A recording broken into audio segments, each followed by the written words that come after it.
Assalamualaikum warahmatullahi wabarakatuh. Waalaikumsalam warahmatullahi wabarakatuh.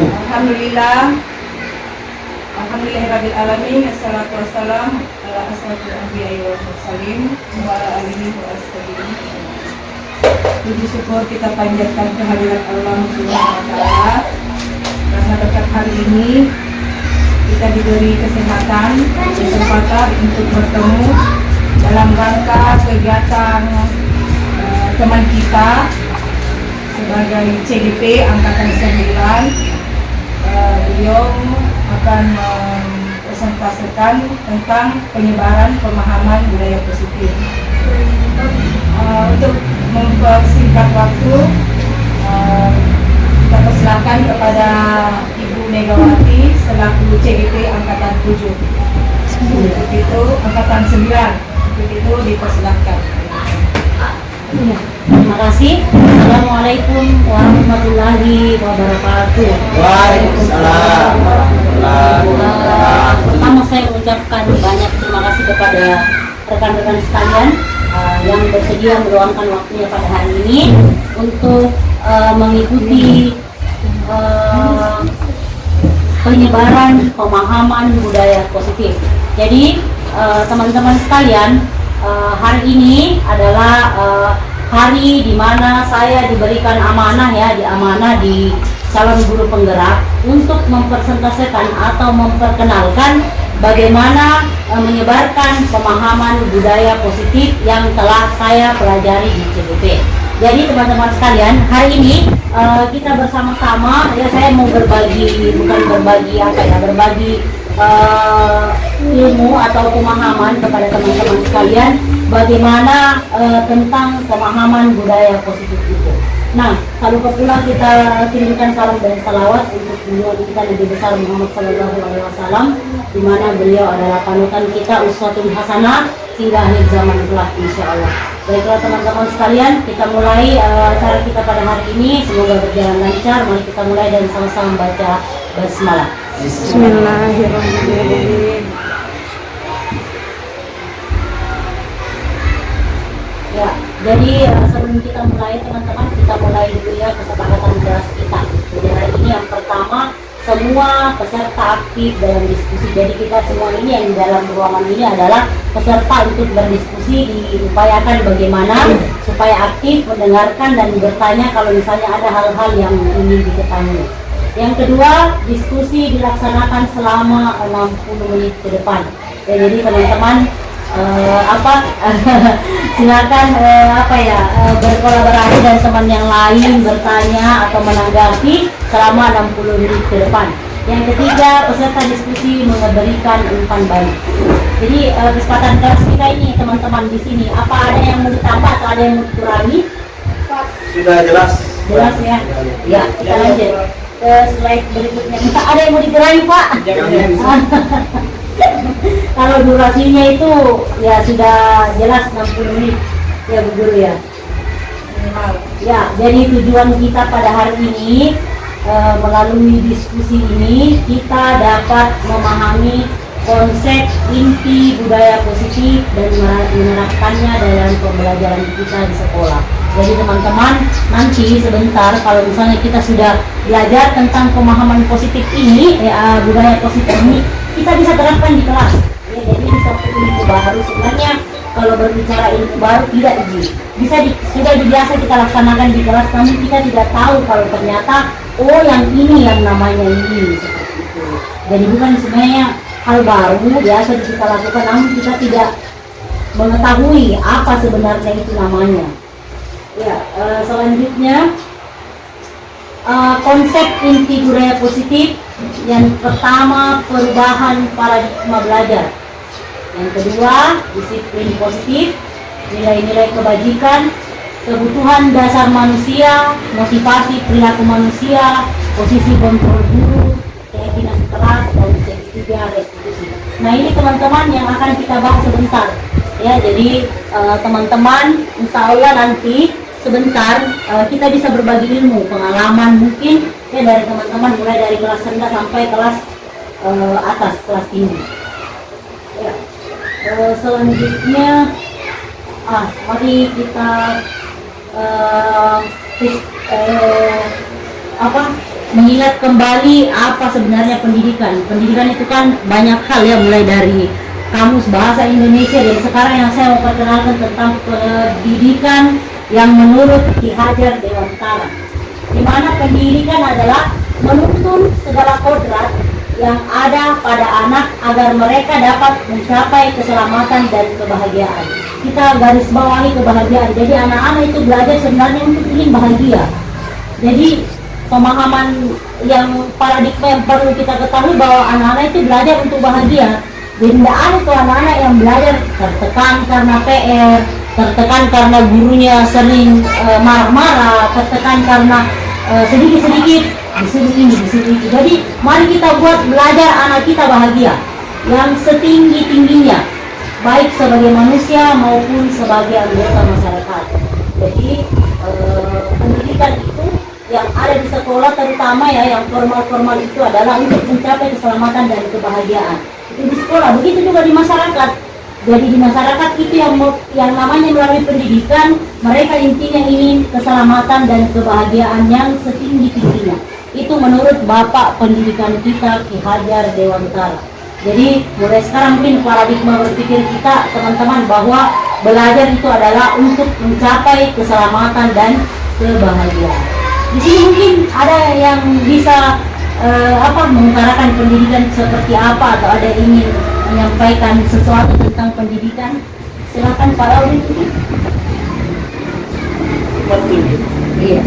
Apa ini Pak? Apalagi menurut kita atau menurut siapa tentang pendidikan itu kita? Bagaimana semestinya kalau pendidikan itu, atau pengertian pendidikan itu apa? Atau menurut Bapak pendidikan itu harusnya seperti apa? Ya baik, terima kasih. Menurut saya sendiri, setelah melihat Iya, silakan Pak Audin. ya baik, terima kasih atas kesempatan yang diberikan. Jadi pendidikan itu adalah usaha di mana kita bisa membuat pembelajaran yang menyenangkan, ya. Mungkin itu menurut saya. Jadi bagaimana kita membuat anak-anak menjadi senang, ya sama dengan Bapak Ki Hajar Dewantara, keselamatan dan kebahagiaan. Artinya membuat pembelajaran menyenangkan di dalam kelas. Ini itu saja. Terima kasih. Terima kasih untuk sementara dari Pak Audin. Jadi intinya juga adalah menyenangkan. Jadi bagaimana supaya pembelajaran di kelas itu menyenangkan ya Pak? Dengan cara apa? Banyak hal. Sebentar kita menjelaskan, bisa dengan cara metode-metode pengajaran bervariasi, beda-beda supaya siswa kita tidak bosan. Begitu ya Pak? Ya, kita lanjut dulu ya teman-teman. Nanti kalau misalnya ada pertanyaan lagi, bisa flashback ke belakang dan bagaimana mencermati bagus, mencermati dengan baik materi ini. Jadi murid-murid kita itu seperti apa? Murid-murid kita itu yang pertama adalah unik dan berbeda. Jadi setiap siswa kita mulai dari kelas 1 sampai kelas 6 itu mereka memiliki keunikan yang berbeda-beda. Coba bikin perhatikan satu-satu, 2-3 orang, biarpun mereka kembar mungkin ya, mereka memiliki keunikan yang berbeda. Satu hal misalnya gemar olahraga, satunya bisa bernyanyi atau seni. Setiap murid kita unik dan berbeda. Dan yang kedua, mereka memiliki bakat, ya, keunikan yang berbeda dan bakatnya. Jadi kita bisa melihat dengan pemantauan beberapa hal, bisa dengan asesmen, bisa dengan pemantauan ke setiap harinya, maka kita akan mengetahui minat dan bakatnya anak-anak kita di mana. Jadi kalau misalnya dia senang main bola, jangan terlalu dipaksa dia dalam berhitung. Bukan bilang tidak boleh ya, atau dipaksakan berhitung, enggak. Kita sudah tahu bakatnya dia adalah olahraga. Jadi difokuskan bagaimana anak itu supaya di olahraga dia bakatnya itu bisa terlatih, terasah, tapi tidak menutup juga, tidak bisa di matematika. Kita harus tetap memberikan materi-materi bagaimana supaya anak kita itu tetap bisa berolahraga dan belajar berhitung, seperti itu. Yang ketiga adalah potensi. Setiap anak kita memiliki potensi dalam dirinya. Bagaimanapun anak itu, dia memiliki potensi. Hal apa saja ada yang bisa, kalau kita sudah menemukan dan mengasahnya, maka potensi itu akan keluar dan semakin bisa mengarahkan dia untuk lebih maju ke depannya. Dan yang intinya adalah kita adalah ingin kebahagiaan. Jadi dengan bagaimana dengan pendidikan ini murid kita bisa berbahagia.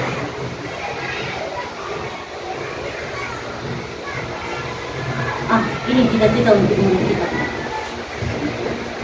Kita memimpikan murid-murid yang bagaimana? Kita memimpikan murid-murid yang bisa dalam segala hal, ya.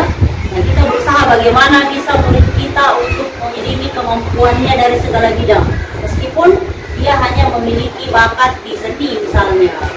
Terus yang kedua, kita percaya bahwa murid-murid kita adalah apa Pak?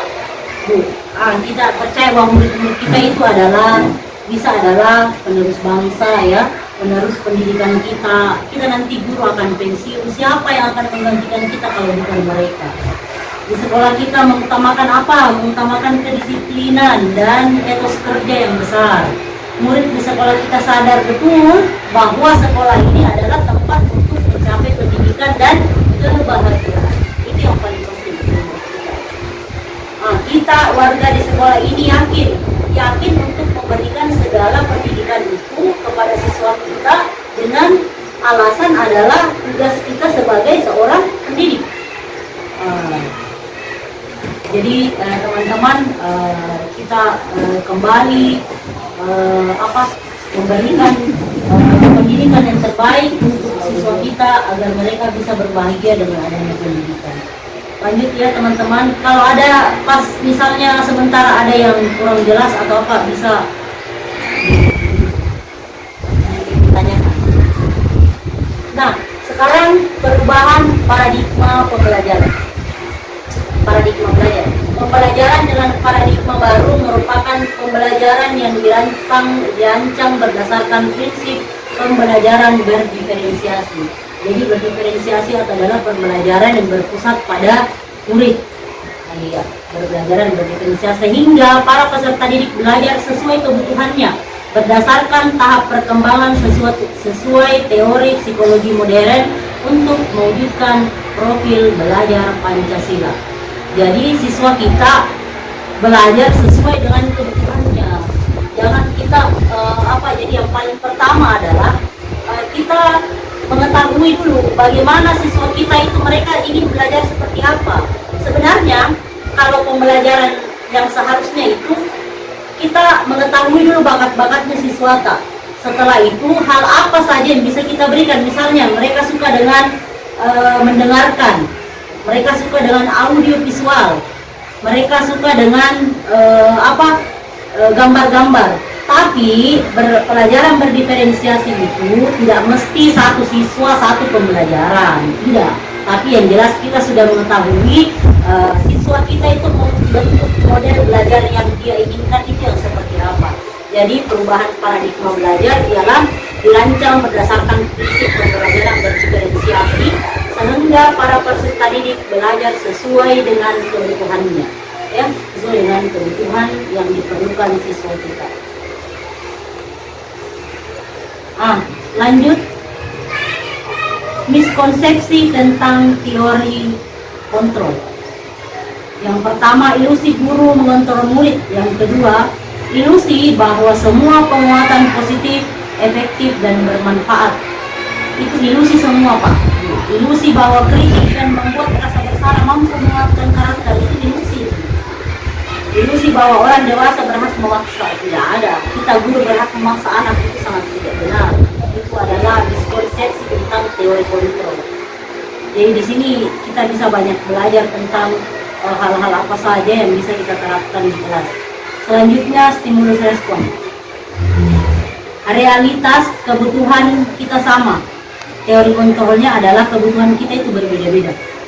Jadi stimulus respon semua orang melihat hal yang berbeda, tapi setiap orang memiliki gambaran berbeda.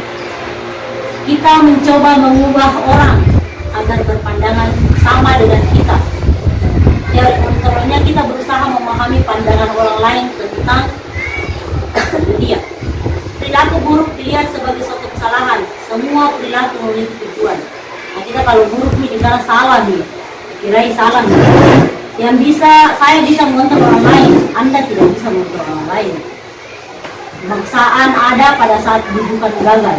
Kolaborasi dan konsensus menciptakan pilihan-pilihan baru. Model berpikir menang kalah, model berpikir menang-menang. Jadi itu adalah stimulus respon, dan teori kontrolnya seperti ini. Kalau misalnya kebutuhan kita sama, ternyata teori kontrol yang sebenarnya itu adalah realitas atau kebutuhan yang berbeda. Lanjut. Disiplin positif. Disiplin positif, disiplin mengacu pada disiplin diri yang memiliki tanggung jawab terhadap apa yang dilakukannya berdasarkan nilai-nilai yang diyakini. Yang kedua, disiplin positif merupakan salah satu cara penerapan disiplin yang bertujuan menumbuhkan kesadaran serta memberdayakan peserta didik tanpa imbalan penghargaan, ancaman, atau hukuman. Jadi, pada dua poin ini, disiplin diri memiliki tanggung jawab terhadap apa yang dilakukannya berdasarkan nilai-nilai yang diyakini. Dan disiplin positif merupakan salah satu cara penerapan disiplin yang bertujuan menumbuhkan kesadaran memberdayakan peserta didik tanpa adanya imbalan, penghargaan, ancaman, atau yang contohnya kelima, beriman dan bertakwa kepada Tuhan Yang Maha Esa dan berakhlak mulia, berbineka tunggal, berbinakaan global, gotong royong, mandiri, kreatif, dan bernalar kritis. Ini nanti Bapak Ibu guru yang sering muncul setiap pembelajaran itu, sering beriman bertakwa kepada Tuhan Yang Maha Esa, berakhlak mulia, berkebinekaan global, gotong royong, mandiri, kreatif, dan bernalar kritis. IBO Primary Yes, program PYP, toleransi, rasa hormat, integritas, mandiri, menghargai, antusias, empati, keingintahuan, kreativitas, kerjasama, percaya diri, dan komitmen. Keterampilan hidup, dapat dipercaya, lurus hati, pendengar yang aktif, tidak merendahkan orang lain, memberikan yang terbaik dari diri. Yang keempat, kebutuhan dasar manusia. Kebutuhan dasar manusia adalah sesuatu yang kita lakukan untuk mendapatkan apa yang kita inginkan. Seluruh tindakan yang kita lakukan memiliki tujuan tertentu, dan semua usaha terbaik yang kita lakukan adalah dalam rangka agar kebutuhan dasar kita terpenuhi dengan baik. Jadi kita sebagai manusia memiliki kebutuhan dasar. Apa-apa saja kebutuhan dasar itu? Nah, itu sebelum ke slide berikutnya kita pahami dulu bahwa kita melakukan sesuatu untuk mendapatkan apa yang kita inginkan, yaitu untuk memenuhi kebutuhan dasar kita. Mari kita lihat 5 kebutuhan dasar manusia. Sebenarnya sering sekali kita dengar teman-teman bahwasanya kebutuhan dasar itu yang ternyata yang mendasar kebutuhan manusia itu yang namanya manusia, inilah kebutuhan dasarnya. Yang pertama, bertahan hidup. Ya, jadi manusia itu bertahan hidup dengan makan, pakaian, tempat tinggal, keamanan, dan kesehatan. Jadi manusia itu berusaha untuk memenuhi kebutuhan dasarnya. Bagaimana manusia bisa makan, bagaimana manusia memiliki pakaian, tempat tinggal, aman, dan kesehatan. Jadi itu semua adalah usaha kita bagaimana supaya kebutuhan dasar itu bisa terpenuhi. Ya, dengan apa? Dengan kerja, ya, dengan menjaga kesehatan, ya, menjalin komunikasi yang baik agar kehidupan kita menjadi aman. Karena kenapa? Aman itu adalah butuh dengan komunikasi yang baik dan menjalin hubungan yang baik dengan orang lain. Yang kedua, kasih sayang dan rasa ingin diterima. Jadi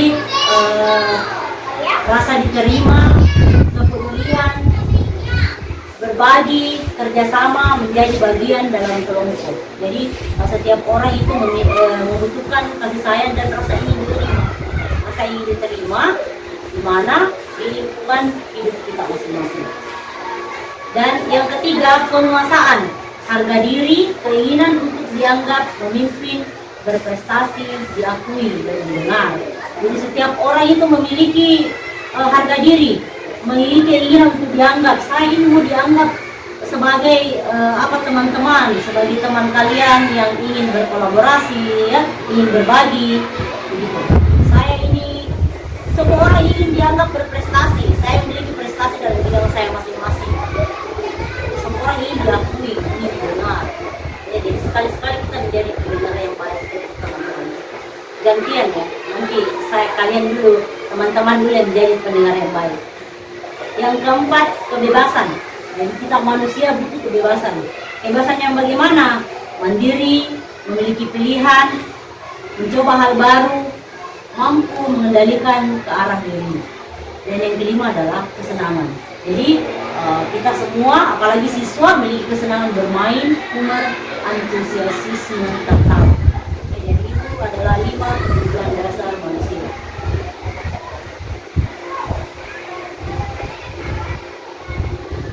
Selanjutnya, motivasi perilaku manusia ada 2, ada ekstrinsik dan intrinsik. Di mana ekstrinsik itu untuk menghindari ketidaknyamanan, hukuman, untuk mendapatkan imbalan atau penghargaan dari orang lain. Itu yang dari ekstrinsik. Yang kalau dari intrinsiknya yang mana? Untuk menjadi orang yang mereka inginkan dan menghargai diri sendiri dengan nilai-nilai yang mereka percaya. Hukuman, perbedaan hukuman, konsekuensi, dan restitusi. Nah, teman-teman, kalau berbicara soal hukuman, ya, kita semua guru adalah tipe-tipe penghukum. Dari zaman kita sekolah dulu, semua itu guru-guru tipenya penghukum. Nanti kita lihat. Jadi hukuman itu yang mana? Hukuman itu tidak terencana. Murid tidak tahu apa yang akan terjadi, tidak dilibatkan, bersifat satu arah, berupa hukuman fisik atau psikis. Jadi itu hukuman. Beda hukuman, konsekuensi, dan restitusi. Yang kedua, ini berbeda. Konsekuensi itu terencana, disepakati sesuai peraturan. Murid tetap dibuat tidak nyaman. Sikap guru selalu memonitor murid. Nah, itu konsekuensi. Nah, sekarang kita ke restitusi. Nah, restitusi adalah proses menciptakan kondisi bagi murid untuk memperbaiki kesalahan. Proses kolaboratif yang mengajarkan murid untuk mencari solusi sendiri. Jadi perbedaannya adalah hukuman, konsekuensi, dengan restitusi. Jadi yang mana sebenarnya yang kita terapkan di pembelajaran itu adalah restitusi. Tidak ada sebenarnya hukuman. Konsekuensi juga tidak ada. Yang ada adalah restitusi. Bagaimana restitusi itu? Sebentar kita bahas. Nah, posisi kontrol biru. Posisi kontrol biru itu ada 5. Sebagai penghukum, sebagai pembuat rasa bersalah, sebagai teman, sebagai pemantau, dan sebagai media. Selama ini, kita mungkin sebagai guru sering menjadi penghukum. Pernah juga kita menjadi teman, pernah juga kita membuat rasa bersalah, pernah jadi pemantau, pernah juga jadi manajer. Yang mana sebenarnya yang paling sering kita lakukan adalah, kalau saya sendiri mereplay selama saya jadi guru sudah 19 tahun ya kurang lebih, sambil saya kuliah, sambil mengajar, sekitar 19 tahun yang paling sering dilakukan sebenarnya adalah penghukum. Teman pernah juga menjadikan teman siswa kita sebagai teman. Nah, yang paling baru yang saya dapatkan di sini adalah sebagai seorang manajer. Jadi guru itu sebaiknya menjadi seorang manajer. Mari kita lihat teman-teman. Contoh penerapan 5 posisi kontrol dulu. Jadi yang posisi tadi ada penghukum, ada manajer, ya, ada teman, ada pemantau. Nah, sekarang kasus siswa tidak memakai atribut lengkap saat upacara bendera. Nah, kalau posisi penghukum, hormat pada bendera selama 1 jam, itu adalah posisi penghukum. Kalau pembuat rasa bersalah, kita berkomunikasi dengan siswa dengan mengucapkan, berapa kali Bapak Ibu harus memberitahu kamu selalu saja mengecewakan Bapak Ibu. Itu membuat siswa kita merasa bersalah. Sering kan kita seperti itu, Pak. Yang kedua, sebagai teman, ayo dong ikuti aturan sekolah, tolong bantu Bapak ya sekali ini. Ya sudah, tidak apa-apa, lain kali jangan sampai berbuat seperti ini lagi ya. Itu kalau kita berbicara sebagai teman kepada siswa kita.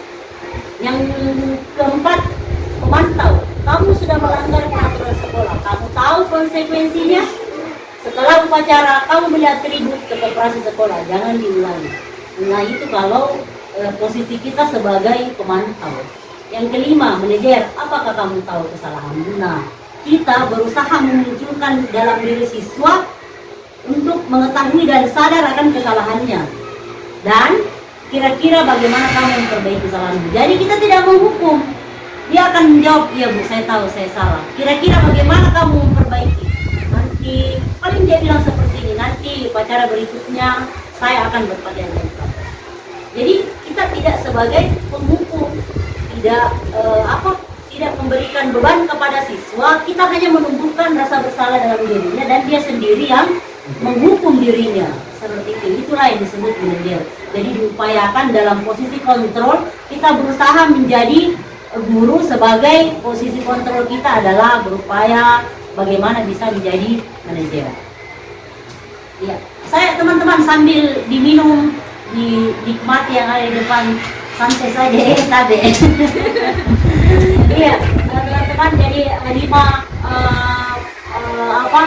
posisi kontrol guru. Mari kita menengok diri kita, menengok kapasitas kita sudah sejauh mana yang kita lakukan sebagai penghukum, membuat merasa bersalah, sebagai teman, sebagai pemantau, dan sebagai manajer.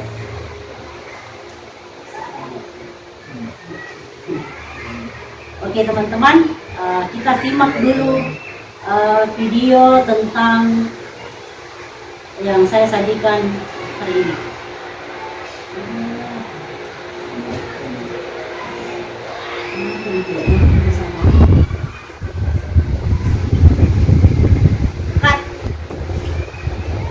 Baiklah teman-teman, untuk lebih memperjelas posisi kontrol guru yang kita hadapi saat ini, kita simak dulu video pembelajaran video berikut ini.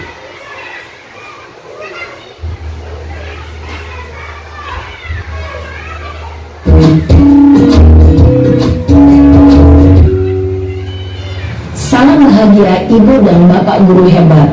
Dalam penerapan disiplin positif restitusi, salah satu program yang dikembangkan adalah 5 posisi kontrol. 5 posisi kontrol dalam restitusi adalah proses perjalanan seorang pendidik agar dapat mengenali dirinya. Pada video kali ini, kita akan membahas tentang 5 posisi kontrol yang dikembangkan oleh Diane Dawson dan contoh penerapannya.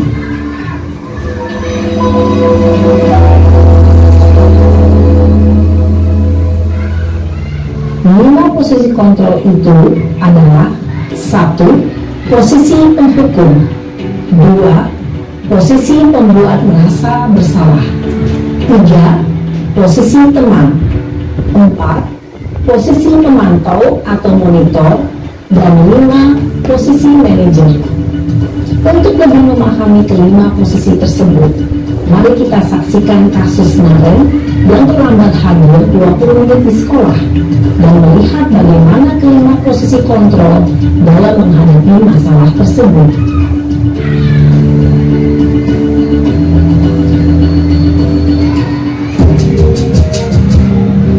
Siapa ini yang semangat ini? Saya suka menghasilkan apa? Naren! Sini kamu! Selamat pagi Bu. Selalu terlambat. Kamu deh, pasti terlambat. Maaf Bu, saya Apa? Apa coba? Alasan kamu apa lagi? Kapan sih kamu tidak terlambat? Malas sekali ya kamu jadi anak. saya Dasar pemalas. Gak kapok-kapok sih kamu. Sudah berapa kali terlambat? Sana, kamu keliling lapangan basket 2 kali. kenapa saya harus ke lapangan basket Bu? Kenapa? Kamu melawan ibu. Berani-beraninya jawab. Sudah terlambat, masih berani jawab pula. Sekarang, keliling lapangan basket 5 kali sekalian. Biar kapok. Cepat. Pergi sana ke lapangan basket. Posisi penghukum biasanya berbicara dengan nada tinggi, menghardik, menunjuk-nunjuk, menyakiti, dan menyindir. Hukuman bisa berupa fisik maupun psikis. Ibu dan bapak guru hebat. Dampak yang terjadi pada murid ketika guru berada pada posisi penghukum adalah murid cenderung akan memberontak, bahkan menyimpan dendam.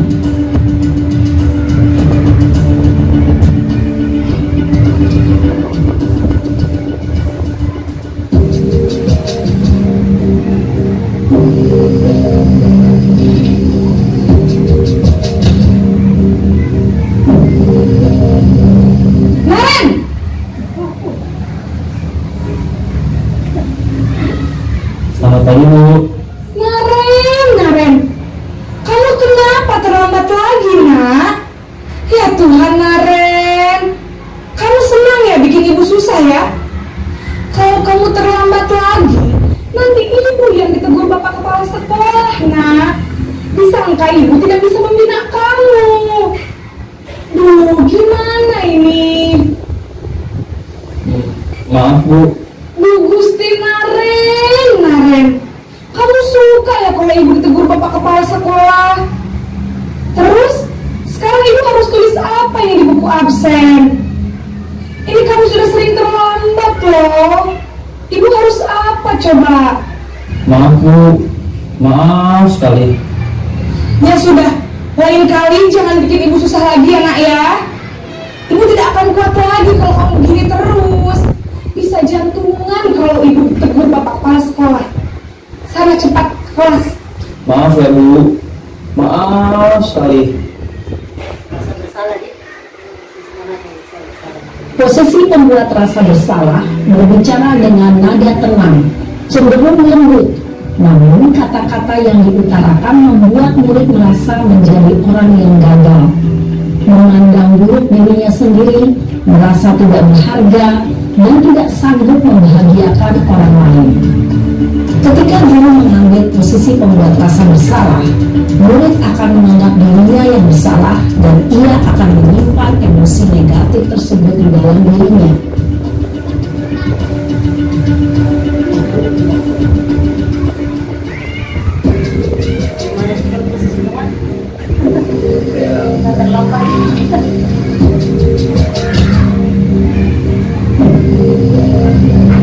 Naren!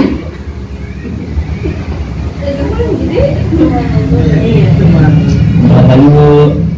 Wah, sudah jam berapa ini nak? Terlambat lagi ya sayang. Iya Bu. Habis ibu saya udah bangunkan saya Bu. Kamu malah menyalahkan ibu kamu. Kamu bukannya anak yang larinya paling kencang. Kok terlambat sih? Iya Bu. Saya memang terlambat bangun tadi. Jadi biarpun saya lari kencang, tetap gak kejar Bu. Ya sudah sana. Nanti lain kali larinya lebih kencang lagi ya. Biar agak terlambat lagi. Bikin seneng ibu. Demi ibu. Bisa kan? Bisa lah Bu. Ya sudah sana masuk kelas. Ibu beresin urusan absen kamu. Kamu ini ada-ada saja. Dalam posisi tenang, guru berbicara dengan nada suara ramah, akrab, cenderung bersenda gurau untuk menjaga suasana tetap santai. Murid akan merasa senang, aman, dan akrab dengan guru. Identitas yang tercipta adalah identitas sukses atau berhasil. Namun, perlu diingat, karena ini masih domain eksternal, maka ada faktor ketergantungan dari murid kepada orang tertentu.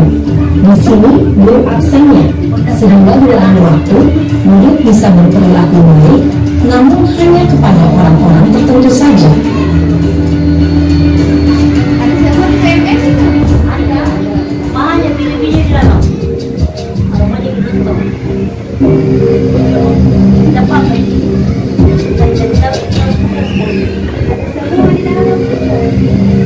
Naren!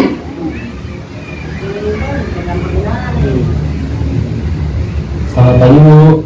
Naren, apa peraturan sekolah kita tentang jam berapa kita harus masuk sekolah, nak? Kita harus di sekolah jam 7 Bu. Iya betul, sekarang sudah jam 7.20. Naren sudah tahu konsekuensinya jika terlambat hadir. Paham Bu, saya harus tinggal kelas pas jam istirahat selama 20 menit. Iya benar, konsekuensinya demikian. Jadi nanti jam 9.30 pas istirahat, kamu harus tinggal di kelas, kerjakan tugas tambahan untuk ketertinggalan kamu, ya? Baik Bu.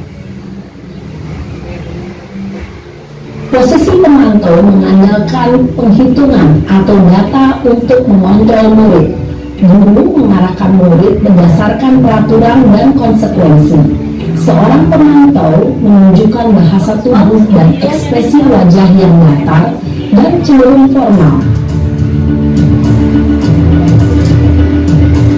Nah ini bagus sebetulnya. Yang mana saya?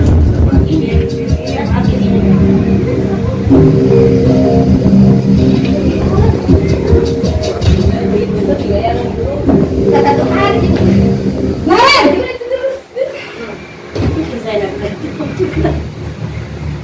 Selamat pagi Bu.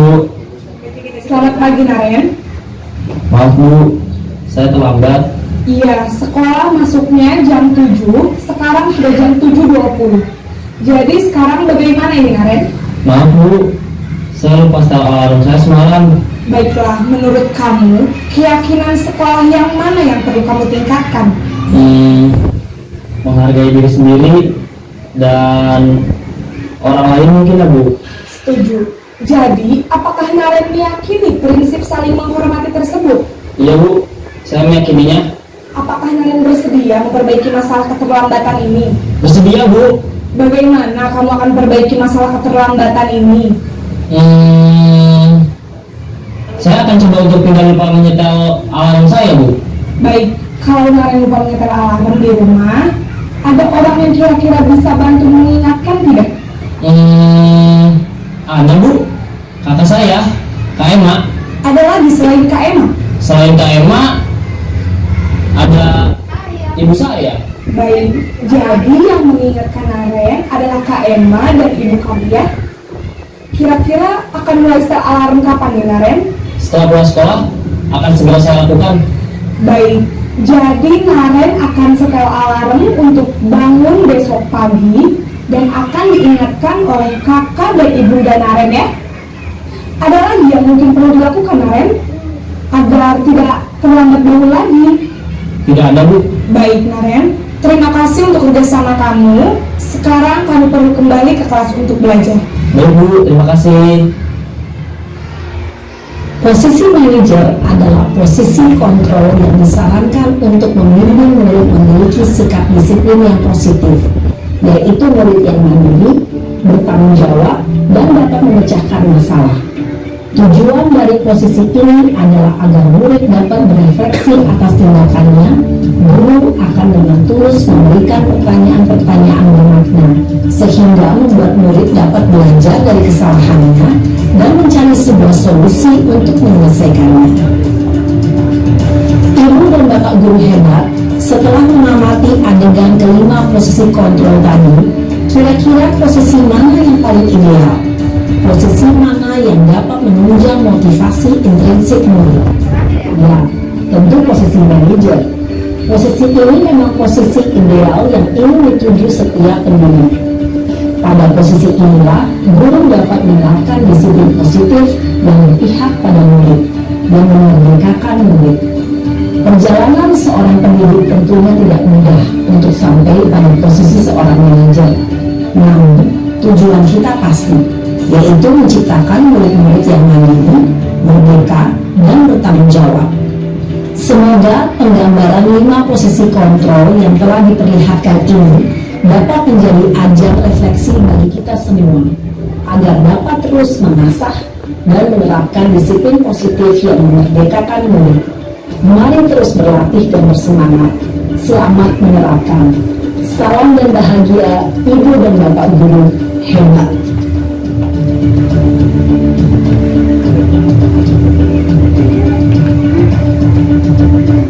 Iya.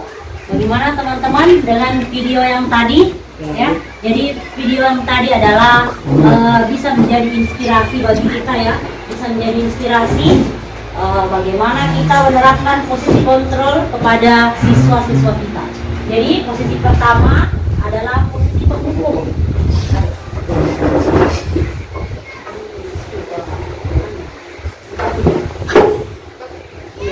Posisi penghukum. Jadi saya pikir atau setelah menelaah beberapa tahun saya mengajar, saya pribadi ya, jadi posisi penghukum itu adalah posisi yang paling sering saya lakukan. Nah, bagaimana kita memperbaiki diri kita bisa jadi posisi kontrol yang 5 itu bisa kita berada pada posisi manajer. Bisa juga sebagai teman, tapi banyak kekurangannya. Ya, siswa kita kayaknya tidak kapok dia untuk melakukan kesalahan karena dia pikir ini begitu, tapi bagus, tidak mengancam siswa, ya, tidak memberikan penyakit emosional dalam diri ini. Ya baiklah teman-teman, mungkin dari video tadi atau dari 5 posisi kontrol dulu ada mungkin yang ingin berbagi pengalaman, inspirasi, ingin bertanya atau apa, silakan. Iya silakan Pak Guru. Ya, baik, terima kasih atas kesempatan yang diberikan. Mungkin setelah saya melihat ini tidak pertanyaan bukan hanya untuk kita materi saja, tetapi mungkin bisa dijawab sama teman-teman yang lain. Melihat video yang tadi, setelah saya lihat itu siswa SMP ya, SMP, bukan SD, sehingga melihat dari faktor lingkungan,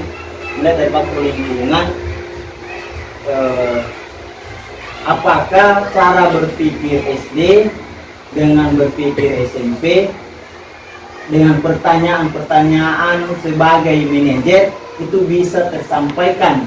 Seumpama kita tanya ada siswa yang membuat kesalahan, kemudian kita tanya, apakah kamu tahu kesalahanmu? Tidak, Pak. Ya, dia merasa bahwa dia tidak bersalah.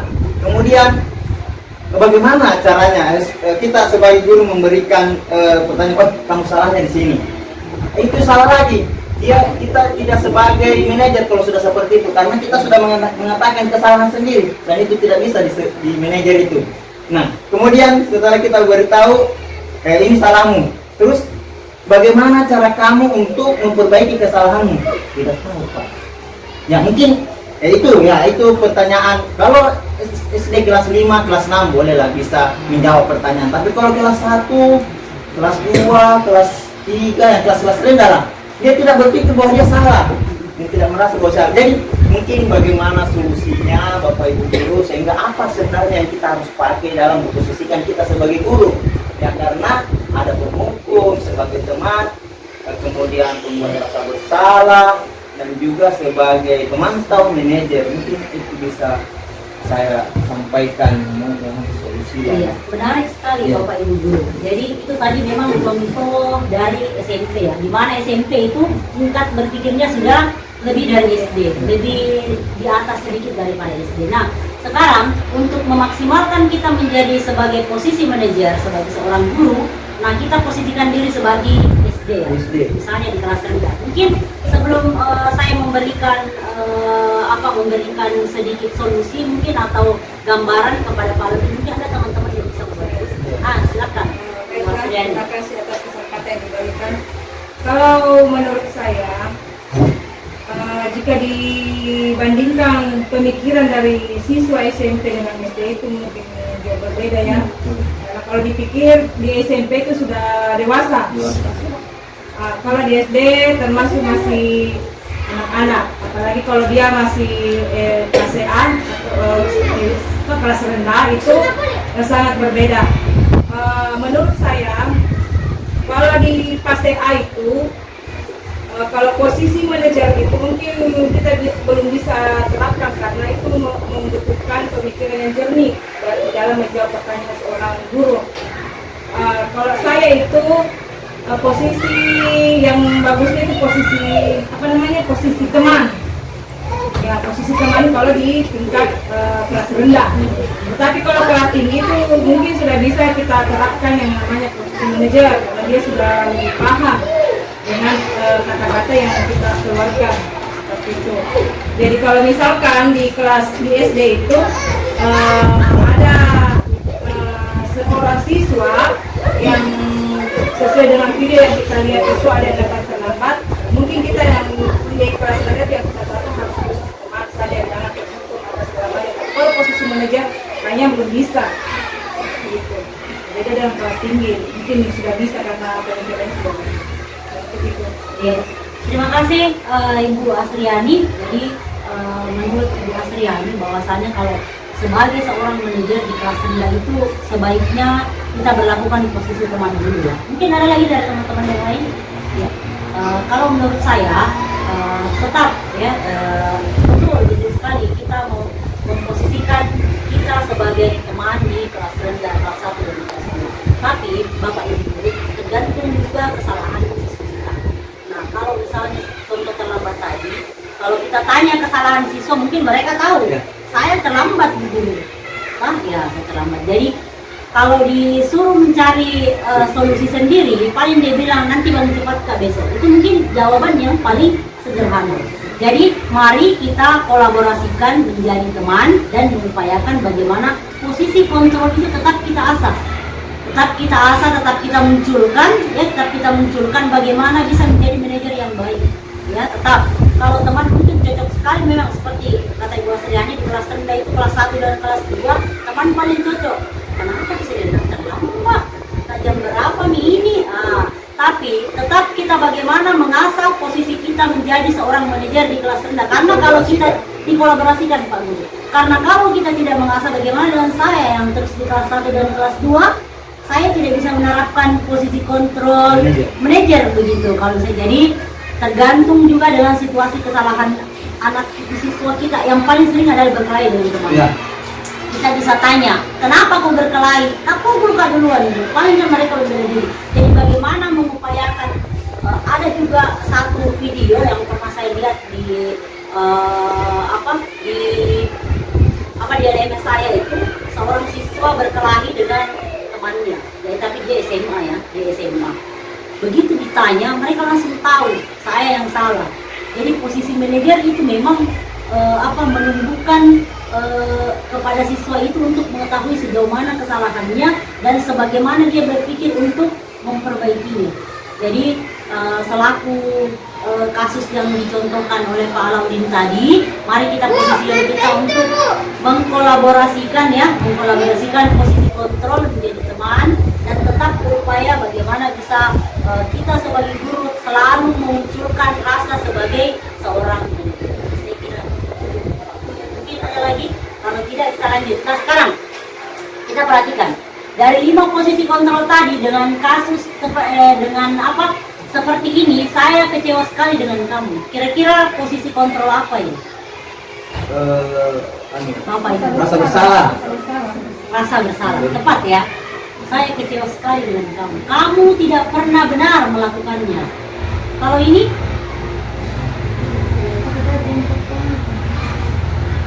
Hukum. Kalau yang kelima penghukum ya. Kamu tidak pernah dapat nilai, tidak akan dapat nilai jika tidak mengerjakan tugas. Dan kelima penghukum ya. Kalau yang manajer yang mana? Apa rencanamu? Apa rencanamu untuk menyelesaikan masalah ini? Itu manajer. Kalau ayolah lakukan dari Bapak Ibu. Teman. Jadi pemantau kamu tidak pernah benar melakukannya, itu adalah pemantau. Saya kira Bapak dan Ibu guru cermat untuk melihat mana posisi kontrol yang bisa kita lakukan dan di posisi mana kita berada. Teman-teman, adakah di sini yang merasa tidak pernah berada di posisi kontrol penghukum? Kalau dari pengalaman saya lebih sering penghukum. Ya supaya rasa ini menghukum iya. Sekarang keyakinan kelas. Sering sekali kita dengar tentang keyakinan, jarang sekali kita dengar yang ada adalah peraturan kelas. Jadi mengapa keyakinan kelas bukan peraturan kelas? Ibu bapak guru yang saya kira notabene semua pernah di bangku kuliah ya. Di bangku kuliah itu kan biasa kontrak kuliah ya. Nah itu mungkin bahasa kerennya di universitas, kontrak kuliah. Nah sama sekarang di kelas SD. namanya keyakinan kelas. Kenapa bukan peraturan kelas? Nah, itu dia pertanyaannya. Kenapa bukan disebut peraturan kelas? Ya, keyakinan kelas. Nah, ini pembentukan keyakinan kelas bersifat abstrak, berupa pernyataan universal, disebut dalam pernyataan positif, sedikit agar mudah diingat, sesuai dengan kondisi kelas agar mudah diterapkan. Semua warga sekolah, warga kelas dilibatkan membuat keyakinan kelas. Segitiga restitusi. Jadi saya lanjut dulu tentang keyakinan kelas ya. Jadi keyakinan kelas itu adalah cara membuat keyakinan kelas, bukan guru ya, seperti ini bisa diterapkan di kelas Bapak Ibu guru. Bukan guru yang membuat keyakinan kelas, tapi kita tanya siswa apa-apa yang harus disepakati untuk belajar kita ke depan. Yang pertama misalnya di kelas 1, kelas 2 tidak datang terlambat guru. Nah, supaya udah ingat. Yang kedua apa lagi nak? Siapa lagi yang mau bertanya? Mereka yang bikin sendiri. Jadi bukan kita sebagai guru yang menentukan bahwa tidak boleh datang terlambat. Kalau mau keluar harus minta izin, bukan kita. Kita berikan kebebasan dan kesempatan kepada siswa kita apa-apa yang mereka mau sepakati untuk keyakinan kelasnya. Ada nih yang bilang di kelas saya ada yang bilang mau minta izin bu kalau mau keluar bu, tidak boleh makan di kelas bu. Nah itu ditulis semua. Nanti sebentar mereka sendiri yang meyakini dan menjadikan itu sebagai bahan pertimbangannya, aturannya, ya keyakinannya untuk melaksanakan pembelajaran. Jadi seperti itu modelnya. Jadi keyakinan kelas itu adalah dibuat oleh siswa sendiri, disepakati bersama, dan konsekuensinya. Ada yang pernah bertanya, bagaimana bu kalau dia melanggar? Ada praktiknya, kita kembalikan lagi. Lalu kita tanya lagi, apakah sesuai dengan keyakinan kelas? Ya. Akan berapa kali seperti itu dengan sendirinya mereka akan meyakini bahwa oh saya ini paling salah. Malu kalau seperti itu. Seperti itu ya Bapak Ibu guru. Sekarang segitiga restitusi, suatu proses dialog yang dijalankan oleh guru agar dapat menghasilkan murid yang mandiri dan bertanggung jawab.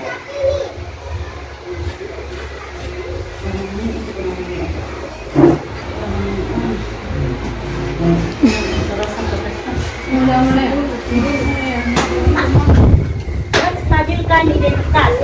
Berdasarkan prinsip membuat kesalahan adalah bagian dari proses pembelajaran. Itu selalu orang bilang, salah itu adalah bagian dari proses belajar. Seperti itu ya. Nah, yang kedua, berbuat salah itu wajar. Tidak ada manusia yang sempurna. Bapak Ibu juga pernah melakukan itu. Ibu Bapak tidak mau mencari siapa yang salah, tapi Ibu Bapak ini mencari solusi dari permasalahan ini. Kamu berhak merasa begitu. Itu menstabilkan identitas. Itu maksudnya kalau misalnya ada kasus, mari kita gunakan pertanyaan-pertanyaan seperti ini. Nah, ini menstabilkan identitas. Jadi mari kita bertanya pertanyaan-pertanyaan seperti ini supaya mereka itu salah itu kayak saya berkelahi itu. Berbuat salah itu wajar. Tapi bagaimana kamu bisa memperbaiki kesalahan itu?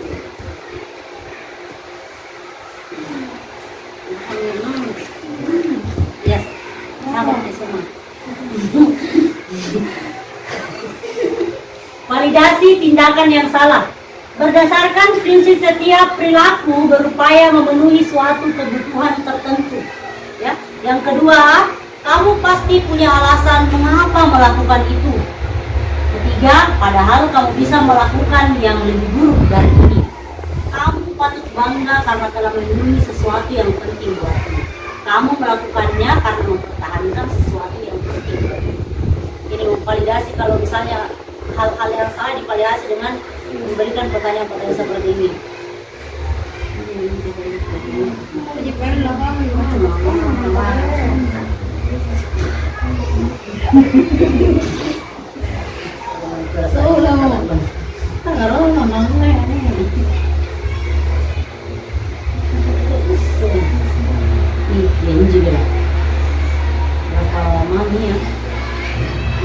Menanyakan keyakinan.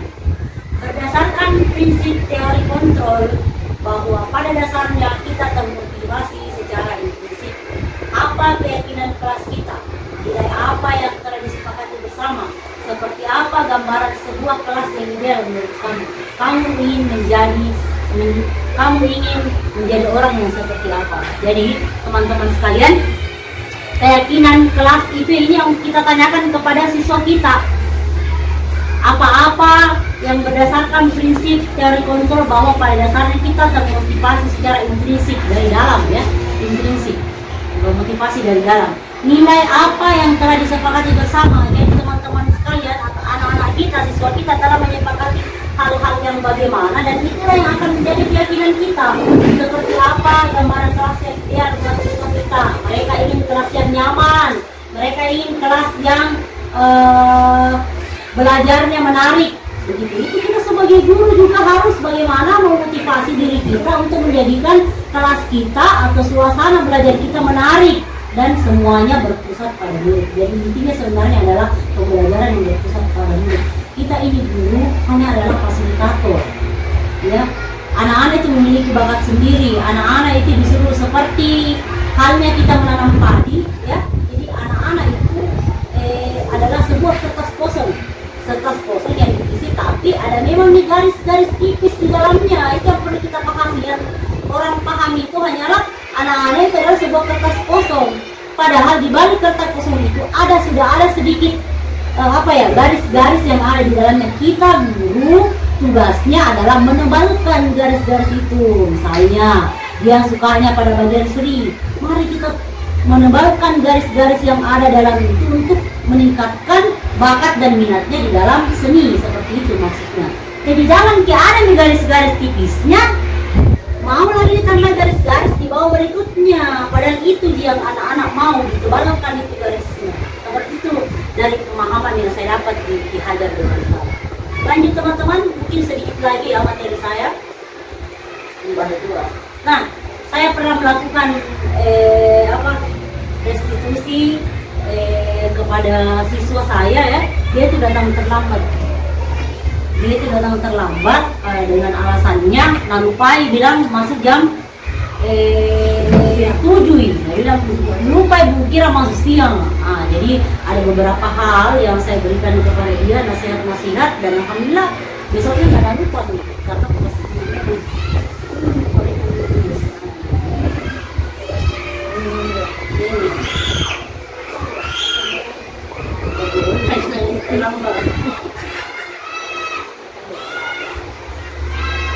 ya.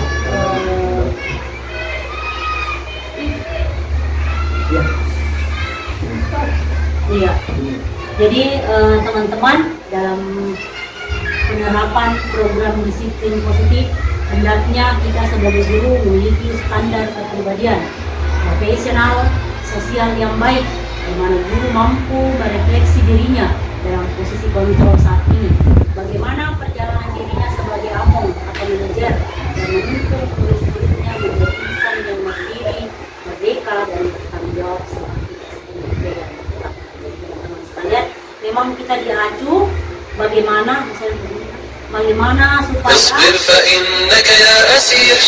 supaya kita menjadi guru yang memiliki standar kepribadian yang baik, karena kita adalah contoh utama. Yang paling sering saya di kelas dengan teman-teman saya sedikit berbagi kisah. Anak-anak saya itu kalau di kelas, kalau tidak pakai lipstick, nah perhatikan sekali, Bu, tidak pakai lipstick, Ki. Jadi اصبر فإنك يا أسير شمس تدور لها الزهور متقدم رغم القيود ورائد. Menjadi pribadi yang baik. Jangan sampai siswata juga di rumah memakai lipstick, itu yang salah, ya. Karena dia masih, jadi kita jelaskan bagaimana supaya menjadi pribadi yang baik sebagai seorang guru, karena kadang-kadang itu di rumah anak-anak. Jadi teman-teman, sebagai penutup hari ini, dalam penerapan program disiplin positif, hendaknya guru memiliki standar kepribadian profesional, sosial yang baik, di mana guru mampu merefleksi dirinya dan dalam posisi kontrol saat ini, bagaimana perjalanan dirinya sebagai among atau manajer yang menuntun murid-muridnya menjadi insan yang mandiri, merdeka, dan bertanggung jawab. Jadi kita sebagai seorang guru memiliki standar kepribadian, ya. Standar kepribadian itu berupaya bagaimana kita menjadi standar yang terbaiknya kita. Tidak hanya tidak dibilang kita ini sebagai public figure. Kita ini adalah public figure bagi anak-anak kita. Karena anak-anak kita kalau di rumah biasanya bilang mamanya lapar burung di sekolah. Berhenti itu. Jadi lebih takut sama gurunya daripada sama mamanya. Maksudnya begini, kalau kita sudah dianggap seperti itu, bagaimana kita membersihkan diri kita supaya anak-anak kita yang selalu mau melihat diri kita, public figure kita, bagaimana berperilaku yang baik, ya, sosial yang baik, gimana dulu merefleksi dirinya. Bagus sih, mungkin kalau ada kesalahan kita sedikit, tahu sendiri mau salah kayak ini, korban juga salah ya seperti ini, seperti itu. Jadi bagaimana memposisikan kita sebagai manajer dalam setiap ada kasus ya. Mungkin sebelum ditutup Bapak Ibu Guru sekalian, ada mungkin yang mau refleksi, ada yang mau berbagi, ada yang mau mengoreksi, ada yang beri masukan. Saya silakan. Silakan. Terima kasih kesempatan yang diberikan kepada saya. Presentasinya sebenarnya sudah bagus sekali. Terima kasih. Dan buat kita sebagai teman sejawat di sekolah sangat membuat kita menambah pengetahuan kita, khususnya di bidang di materi tentang posisi kontrol. Kalau saya lihat presentasinya ini tentang penyebaran budaya positif. Sebenarnya ini mau dikata pertanyaan atau salah juga terserah dari ibu. Kalau memang dianggap pertanyaan, saya butuh jawaban. Begini, saya kan di sekolah ini guru kelas tinggi. Terus ibu termasuk guru kelas rendah. Pada presentasinya ibu, materi yang ibu paparkan ada yang namanya keyakinan kelas. Selama ini memang keyakinan kelas itu saya dengar itu berasal dari siswa sendiri, bukan dari guru. Tetapi kalau saya di kelas rendah, saya sudah terapkan seperti itu. Anak-anak yang memberikan masukan keyakinan kelas apa yang harus disepakati. Kita sebagai guru hanya sebagai memfasilitasi saja. Saya ingin bertanya kepada ibu, bagaimana cara menerapkan keyakinan kelas jika di kelas rendah, karena khususnya di kelas 1, karena kelas 1 itu dan kelas 2 ya, sepertinya belum bisa memikirkan apa-apa yang harus diyakini di dalam kelas itu. Dia hanya mau menerima apa yang disampaikan gurunya. Jadi yang ingin saya tahu itu bagaimana caranya. Ini kan sudah termasuk juga budaya positif ya. Bagaimana cara ibu, karena kebetulan ibu selaku guru kelas 2, saya ingin mengetahui bagaimana caranya sehingga terciptalah keyakinan kelas di kelas. Terima kasih, pertanyaan sangat menarik dan menantang juga buat saya, karena saya melakukan keyakinan kelas di kelas itu beberapa kali, intinya beberapa kali dengan model dan metode yang berbeda-beda.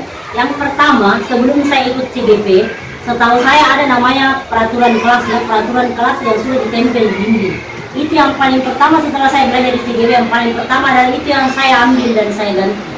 Caranya bagaimana? Saya mau seperti yang di kelas tinggi itu yang tinggal menulis apa yang dia mau dan ditempel pakai stick note yang seperti itu ya. Seperti itu. Saya juga mau seperti itu, tapi siswa saya tidak tahu apa yang mau tulis. Yang pertama yang saya lakukan adalah mengambil karton dan menulis beberapa keyakinan yang menurut saya bisa mereka laksanakan, bisa mereka adopsi ya sebagai bahan pertimbangan untuk mereka jadikan keyakinan kelas. Jadi saya tulis nih, tidak boleh datang terlambat. Yang kedua, jangan makan di kelas saat belajar. Yang ketiga, kelas bersih sebelum belajar. Yang keempat, tidak boleh bombe-bombe di kelas. Yang kelima, tidak boleh ribut saat ibu guru belajar. Jadi ada beberapa keyakinan kelas yang saya tuliskan memang Bu, baru saya jelaskan. Tetapi ini saya bilang sama siswaku, ini bukan peraturannya, yang mana yang kalian mau. Yang mana yang kalian mau, nah saya kasih juga stick note. Seperti itu, yang mau nomor 1, entahlah Bu dia paham atau tidak ya dari kelima atau keenam yang saya tawarkan paham atau tidak, yang saya intinya saya hanya memberikan sticknote kepada semua siswa menulis nomor.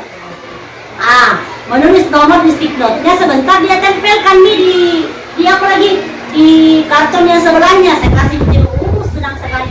Ada yang tulis 2 nomor, ada yang tulis 1, 2, 3, 4, 5. Jadi ada beberapa cara ya di kelas rendah, memang agak rumit Bu, agak rumit. Jadi saya jelaskan dulu. Ini yang pertama, mau jadi kanan, tidak makan di kelas, mau ya Bu Guru, siapa yang nomor 1, siapa yang nomor 2.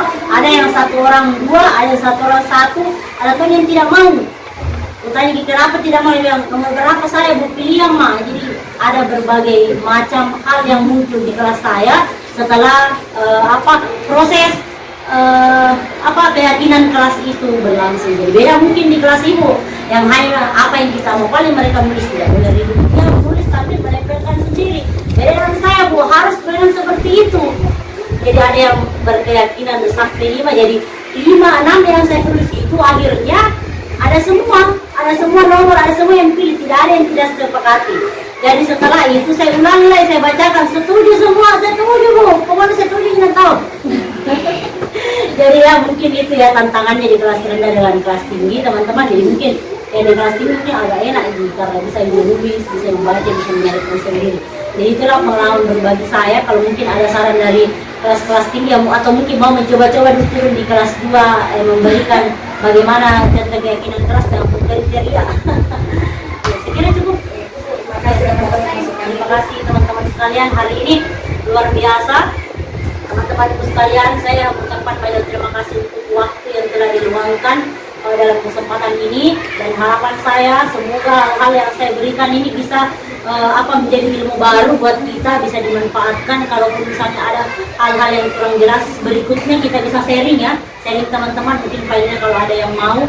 Dan saran saya yang terakhir bahwa teman-teman di CGP itu adalah tempat untuk menimba ilmu, berbagi pengalaman dengan teman-teman baru, orang-orang baru sesama profesi ya, profesi kita. Jadi teman-teman ayo daftar segera CGP. Saya kira teman-teman sekalian hari ini luar biasa dan terima kasih banyak buat waktunya hari ini. Insya Allah ke depannya mari kita sama-sama berkolaborasi dengan hal yang baik, menumbuhkan pembelajaran yang berpusat kepada murid, membuat murid kita belajar bahagia dengan setinggi-tingginya. Akhir kata, hadanallahu wa iyyakum ajmain. Wassalamualaikum warahmatullahi wabarakatuh. Waalaikumsalam warahmatullahi wabarakatuh.